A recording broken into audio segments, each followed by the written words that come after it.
습관, 또 찡그리는 습관, 언어의 습관, 심지어 감정 습관까지도 우리가 나도 모르게 부모로부터 이어받는 게 아닌가 우리가 그런 생각이 드는데 또 다른 부분에 있어서 이런 말씀을 하시는 분들이 있습니다. 나는 불행을 물려받았습니다. 아이고. 나는 고통을 물려받았습니다. 나는 심지어 내가 가지고 있는 질병을 물려받았습니다. 이런 말씀을 하시는 분들이 계신데 저희가 이제 한 분 이야기를 잠깐 드리면 저희 지인인데 제게 오자마자 갑자기 울음을 터뜨렸어요. 난 우리 엄마 같은 저주를 받았나 봐. 그러는 거예요. 무슨 얘기야? 그랬더니 이 어머니가 3번 이혼하셨고요. 그리고 유방암 판정을 받으셔서 치료를 받으셨는데 완치가 되셨어요. 그 친구가 3번 이혼을 했고 이번에 유방암이 걸렸습니다. 아, 세상에. 그러니 저한테 물어보더라고요. 야 우선아 불행도 유전되니? 저한테 그렇게 질문을 하더라고요.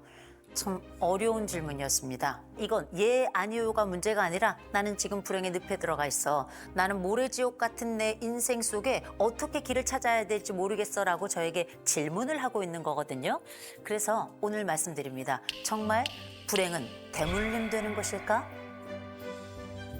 실제 여러 연구들 중에 에이스 연구라는 게 있습니다. 이게 미국에 건강검진을 하는 사람들 17,000명을 대상으로 이제 연구를 한 거예요. 조사를 해봤더니 어렸을 때 내가 겪었던 학대라든지 아니면 아주 심한 만성적인 가정불화가 있었다든지 이런 경험을 가지고 있는 사람들은 나이가 들어 성인기에 접어들었을 때에도 우울증이 또 그리고 공황장애가 사망에 대한 그 생각, 그 자살에 대한 생각도 굉장히 높고 심지어 조기 사망률도 높았다라고 하는 이런 연구들이 있습니다. 근데 보세요. 그러면 우리 어린 시절의 경험이 우리의 행복과 불행에 영향을 얼마나 미치길래 이런 얘기가 나오나 있죠. 실제 우리의 우울감은 한 40% 정도는 유전이 된다라고 알려져 있어요.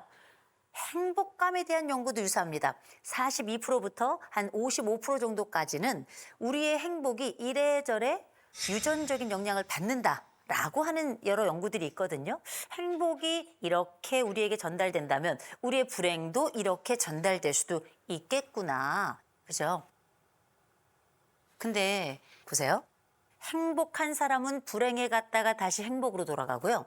무슨 끌어당기는 힘이 있는 것처럼 불행한 사람들은 놀랍게 불행을 향해 찾아갑니다. 아, 안 돼. 왜 그러지? 신기하다. 제가 한 연극 배우가 있었는데 연극 배우가 어떻게 성장했냐면 너무 가난하게 성장했어요. 평생 살았던 집은 비닐하우스였습니다. 아유. 먹을 게 마땅치 않았고 입고 다닐 옷도 편치 않았겠죠. 학교에서 늘 따돌림이었습니다. 그렇게 지내다가 이제 성인이 되어서 연극판에 제대로 이제 뛰어들기 시작한 거예요. 연극을 하셨던 분들의 고백을 들어보면 그 연극판은 그렇게 배가 고프더라고요. 맞아. 맞아요. 아. 해봤어. 아이, 해봐서 그럼요. 알지. 선배가 누가 밥을 사준다 가면 미친 듯이 밥을 먹고 그 먹은 밥으로 며칠을 다시 굶고 이러길 반복하다가 이분이 연극 배우로 떴어요. 그리고 유명해져서 이분이 결혼을 했어요. 오. 남자분인데 아내도 너무 아름답고 아이도 셋을 낳습니다. 너무 괜찮잖아요. 나도 꽤 유명세를 얻었어. 아이도 또 셋이야. 그런 상황에 삶도 또 나쁘지 않아요. 근데 이분이 이상하게 우울한 거야. 기쁘지 않아. 뭐가 있어도 즐겁지도 않고 누가 상을 줘도 그런가 보다 하고. 그런데 시간이 지나서 이분이 인기가 조금 떨어졌어요. 좀 떨어져서 가족 경제가 어려워진 겁니다. 어려워졌더니 다른 분들은 어느 정도 높이 올라갔다가 뚝 떨어지면 얼마나 고통스러워요. 전혀 고통스럽지가 않더래요. 왜? 내게 원래 있었던 불행의 자리라서. 어머. 이 얘기를 하는데 그냥 웃어요. 웃어요. 제가 물어봤습니다. 왜 웃을까? 왜 웃을까? 저는 불행을 안고 태어나서 불행하게 살았던 사람이라 이게 오히려 편해요. 아. 이렇게 이야기를 하더라고요. 제 아버지도 불행했고 저희 어머니도 불행했고 이제 저도 불행하니 저는 저희 아이들에게 면목이 없습니다. 이렇게 이야기를 하더라고요. 어머. 자, 그러면 지금부터 우리가 생각하는 이 불행의 대물림의 메커니즘을 한번 살펴보도록 하겠습니다. 자, 제일 먼저 우리가 부모의 삶이 자식에게 전달되는 여러 가지 방식이 있는데 그 첫 번째 방식이 바로 뭐냐? 학습 이론이 있습니다. 학습 이론이라고 하는 건 배워서 변한다는 뜻이죠. 그런데 무엇을 배울까? 부부 상담을 왔는데 9살짜리가 갈 데가 없어가지고 같이 온 거예요. 근데 이 9살짜리가 와서 테이블 의자에 딱 앉더니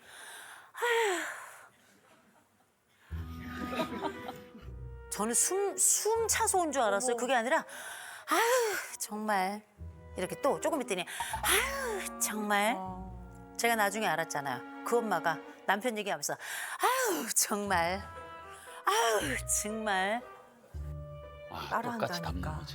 거지. 우리는 아셔야 됩니다. 부모의 말보다 부모의 정서, 부모의 한숨을 먼저 배운다는 걸. 이렇게 나도 모르게 세대는 전의를. 또 한 가지, 우리는 불행을 하나의 사건으로 기억하거나 정서로 기억하시는데 그게 아니에요. 불행은 해석입니다. 불행은 해석이에요. 그래서 매사에 부정적으로 해석하는 사람들이 있어요. 마치 일부러 불행을 발췌해내는 것처럼 일부러 불행을 골라내서 내 것으로 점 찍는 것 같은 사람들이 있단 말이에요. 이 사람들은 한 영역에서만 안 될 것만 얘기하지 않아요. 모든 상황에서 안 될 것만 골라서 이야기합니다. 부모의 말을 한번 생각해 보세요. 잘 생각해 보세요. 그 두 분이 다 부정을 뽑아내는 분들이었다면 나도 그럴 가능성이 높다. 이 얘기 뭡니까? 다른 걸 학습하면 달라지겠구나. 또 다른 걸 배운다면 우린 또 다른 정서를 내가 쓸 수 있겠구나라는 가능성이 또 열려 있는 겁니다. 자, 그러면 우리가 흔히 트라우마라는 얘기를 많이 하죠. 트라우마. 너무 가난했던 사람들 있죠. 너무 가난했고 너무 어려웠던 분들은 자식이 가난하지 않게 하기 위해서 모든 것들을 희생합니다. 그래서 어렵게 큰 부모들이 자식들에게 모든 걸 주면 이 자식들은 부모가 어려웠던 지점을 이해하지 못해요. 그리고 나서 이들의 삶을 흥청망청 쓰는 경우가 있죠. 이거는 이렇게 역전되어서 트라우마가 다른 방향으로 전달이 되는 겁니다. 그래서 내가 가지고 있던 트라우마는 반드시 상대방에게 다른 방식으로도 박일 수 있다는 거, 가시처럼 이걸 먼저 기억하셔야 될 것 같습니다. 근데 이제 여기 앉아 계신 분들 이렇게 보니까 전반적으로 큰 어려움은 없이 크신 것 같아요. 그런데 어떤 경우는 우리가 가지고 있는 불행이 하나의 구조로 만들어지는 경우도 있습니다. 그 구조가 뭐냐면 아버지는 가정폭력 또 알코올이 심각했어요. 그리고 이 아버지를 건사하느라 이 엄마는 늘 밖에 나가 일을 하고 초주금이 돼서 들어오고 집에 오면 다시 매를 맞고 이런 집으로 아주 어렸을 때부터 성장했던 이 아이는 6살부터 게임 중독입니다. 아유, 6살. 6살부터. 왜? 누구도 이 아이를 돌보지 않아요. 이 공격적이고 폭력적인 이 집안, 그래서 이 아이를 방치하고 있는 이 구조가 불행을 첫 번째 출발점을 만들어낸 거죠. 그렇다면 우리의 불행을 학습시키는 부모는 따로 있을까? 있습니다. 첫 번째 부모 어떤 부모인가? 과거를 끊임없이 곱씹는 부모. 아. 부모는 꿈꾸고 상상하면서 이 아이들에게 더 나은 내일의 빛을 보여주는 게 사실 전 부모라고 생각하는데 그 나의 불행을 끌어오고 내 불행을 또 반복하고 곱씹는 부모들은 아이들에게 현재와 미래를 내어주지 않습니다. 미래로 가는 발걸음을 본 적이 없어서 그 걸음을 따라갈 수가 없어요. 그래서 이 불행의 이야기를, 행복의 이야기를 부정적으로 계속 소환하는 분들은 행복하기 어렵다. 우리는 그 방식을 반드시 따라가게 될 것이다. 말씀드리고요. 두 번째, 남 탓하는 부모님들. 다 남 탓하는 거. 물론 정신건강의 최고봉은 남 탓이에요. 남 탓하는 게 얼마나 좋아요. 그러나 모든 것을 남 탓하는 분들은 결코 내 잘못은 하나도 없어서 나를 고치지 않습니다. 맞아. 그렇지. 아우. 이건 어떤 연구 결과가 나오는 건 아닌데 상담을 해보니까 평균 아이가 몇 명이냐에 따라서 넷이라고 보면 둘이 남 탓을 하고 셋이 있으면 그중에 하나는 남 탓을 하고 근데 이런 것도 보면 그중에 엄마 아버지 중에 꼭 한 분은 남 탓하는 분들이 있더라라는 거죠. 맞아. 또 세 번째, 부정 성향이 강한 부모들이 있습니다. 야 그거 안 돼. 야, 너 안 돼. 야, 너 안 돼. 야, 안 돼. 안 돼. 안 돼. 아. 이런 부모님들 계시죠? 이분들은 완벽하게 이 아이들의 가능성의 문을 닫아버리는 분들이에요. 최고 아니야. 절대 저런 최악이다. 최악이다. 그래서 우리가 무조건 안 된다라고 하는 부정적인 경향을 많이 보이는 부모님들은 전반적으로 그 아이들에게도 부정성을 전달한다라고 생각하시면 될 것 같아요. 그러면 이제 어떻게 할 거야? 이제 어떻게 할 거야? 불행하게 그냥 살아갈 것인가? 아니죠. 우린 또 새로운 선택을 할 수 있는 사람들이니까 우리의 이야기는 달라질 수 있어요. 여러분들의 불행의 서사를 지금부터 새로운 방식으로 바꿀 수 있는 몇 가지 방법 좀 말씀드리겠습니다. 첫 번째, 행동하기 전에 여러분 감정의 이름부터 붙여야 돼요. 행동하기 전에 어떤 감정입니까? 난 안 돼. 난 불행해. 나는 한심해. 내 인생은 틀렸어. 이번 생에 망했어. 이런 얘기들이 있죠. 이건 일종의 사실이 아니에요. 내가 가지고 있는 나에 대한 해석이고 일종의 감정이에요. 패배감, 수치심. 감정과 불행은 다른 거예요. 감정과 불행을 혼돈하지 마라. 그러기 위해서는 감정에 이름 붙이기 제일 먼저 해야 될 거고요. 두 번째, 복 있는 사람처럼 말해야 돼요.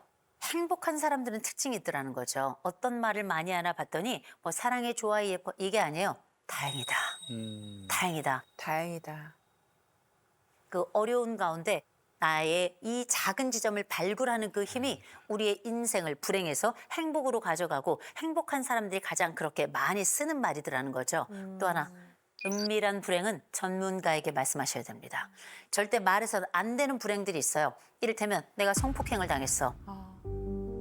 내가 어렸을 때 너무나 심한 구타를 당해가지고 이 구타에 대한 흔적 때문에 걸어갈 때마다 비슷한 사람 만나면 완전 내가 뒤로 무너질 것 같아. 이런 걸 저는 은밀한 불행이라고 불러요. 이 은밀한 불행은 전문가에게만 말씀하셔야 됩니다. 이거 일반적인 사람들에게 얘기하면 잠깐은 안타깝게 생각하지만 조금 시간이 지나서 이 친구가 나의 적이 되는 순간 이건 나의 약점이 될 수 있습니다. 또 한 가지 말씀드립니다. 선한 사람들을 가까이 두세요.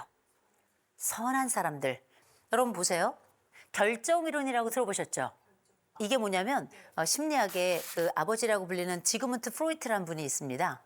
일명 결정론이라는 걸 만들어냈습니다. 우리 성격은 어린 시절 7세 이전에 다 만들어져요. 이거 가지고 평생 가는 겁니다. 이렇게 이야기를 해요. 참 비극적이지 않습니까? 기억하지 못하고 내가 선택할 수 없었던 그 순간의 것들이 우리의 평생을 좌우한다는 건 저는 믿기가 좀 어렵더라고요. 그래서 저는 수정론자입니다. 우리의 과거 수많은 경험들이 있었지만 또 다른 누군가를 만나서 우리의 과거 해야 될 인생 숙제를 뒤늦게도 할 수 있다라고 저는 믿는 사람인데 그래서 저는 꼭 말씀드립니다. 좋은 사람 하나 만나면 돼요. 의미 있는 첫 번째 경험이 이 사람의 행로를 바꿔놓을 수 있습니다. 늘 밝은 사람, 또 행복한 사람, 자율감이 있는 사람, 힘차게 이끌어가는 사람, 할 수 있다고 서로 같이 으쌰으쌰 해주는 사람들 있죠. 이런 분들을 좀 가까이 두셨으면 좋겠습니다. 그리고 또 하나 꼭 말씀드립니다. 택해야 돼요. 익숙한 불행이 아니라 어색한 행복을. 내게 익숙한 그 불행을 또 한 번 익숙하다고 그 손을 잡으면 안 돼요. 어색하지만 견뎌가면서 이 행복을 즐기려고 애를 쓰셔야 됩니다. 그래서 오늘 저희가 함께 어떻게 우리가 불행의 지점에서 행복으로 넘어갈까 그 방법을 앞글자를 쭉 모으면 행복은 선택. 행복은 선. 이렇게 우리가 가지고 있는 삶의 작은 부분들을 움직여서 낯설지만 기분 좋은 그리고 의미 있는 행복을 기꺼이 선택하시기 바랍니다. 네.